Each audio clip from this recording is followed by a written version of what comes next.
Assalamualaikum warahmatullahi wabarakatuh. Halo Geta, pada bulan Ramadan yang penuh berkah ini, kita dianjurkan untuk mendekatkan diri kepada Allah dan mengumpulkan pahala sebanyak-banyaknya.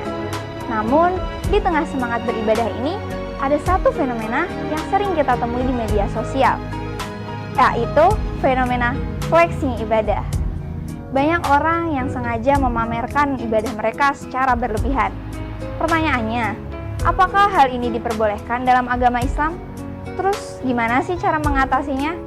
Nah, di episode kali ini kita akan bahas kenapa sih banyak orang butuh kamera buat dekat sama Tuhannya.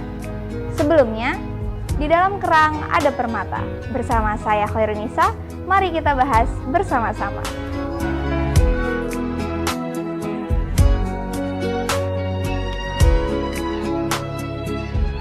Di era media sosial, hampir semua aspek kehidupan bisa dibagikan ke publik, termasuk urusan ibadah. Kadang tanpa sadar, kita lebih fokus pada bagaimana ibadah kita terlihat di mata orang lain daripada makna sebenarnya di hadapan Allah. Hal inilah yang menjadikan fenomena flexing ibadah semakin marak. Misalnya, seperti orang yang memosting kegiatan sedekahnya. Kalau niatnya untuk memotivasi orang lain, itu bagus. Tapi kalau niatnya hanya untuk pamer, nah itu bisa jadi bahaya. Terus ada juga orang yang memosting kegiatan sholat tarawihnya. Kalau niatnya untuk mengajak orang lain sholat, itu bisa jadi dakwah.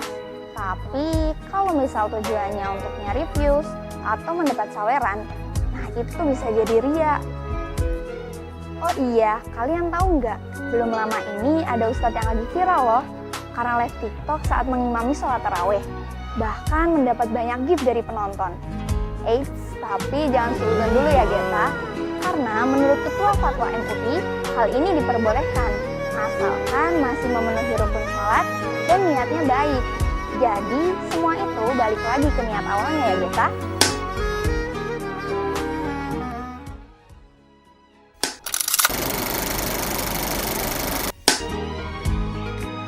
Jadi gini Geta, flexing ibadah itu sebenarnya bisa dikaitkan dengan konsep ria.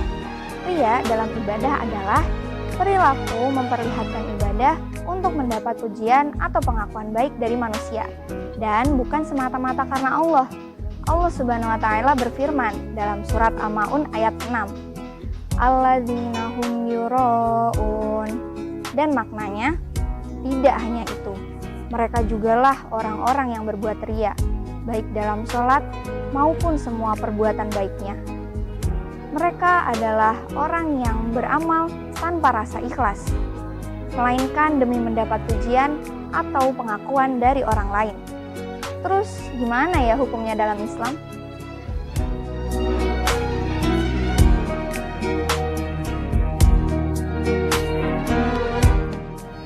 Jadi Allah sudah mengingatkan dalam surat Al-Anfal ayat 47.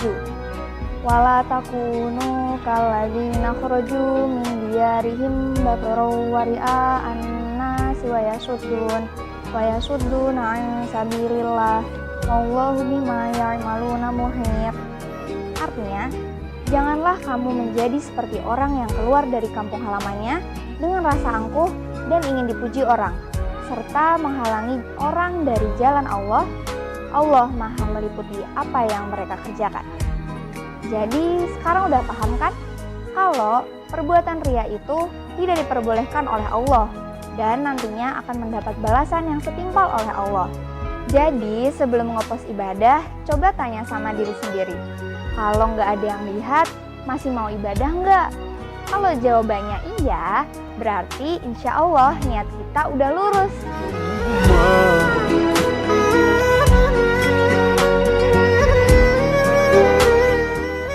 Solusinya sudah disampaikan dalam hadis riwayat Muslim. Rasulullah bersabda, siapa yang melihat kemungkaran, ubahlah dengan tangan. Kalau tidak bisa, ubah dengan lisan. Kalau masih tidak bisa, bencilah dengan hati. Karena itulah selemah-lemahnya iman. Jadi, kalau kita bertemu dengan orang yang suka pamer ibadah, kita bisa mengingatkan dengan cara baik-baik. Salah satunya menasehati secara langsung, atau sekedar mendoakan agar niatnya diluruskan. Kesimpulannya, memperlihatkan ibadah di media sosial itu boleh, asal niatnya untuk memotivasi orang lain. Tapi, kalau niatnya sekedar mencari validasi atau keuntungan pribadi, lebih baik jangan ya Geta. Jadi gimana? Udah paham kan? Atau kalian punya pendapat lain? Tulis ya di kolom komentar. Terima kasih sudah menemani saya hingga akhir video. Pergi ke pasar beli nangka. Saya mohon maaf bila ada salah kata. Saya Khairunisa. Sampai jumpa di pojok religi selanjutnya. Wassalamualaikum warahmatullahi wabarakatuh. Stay istiqomah.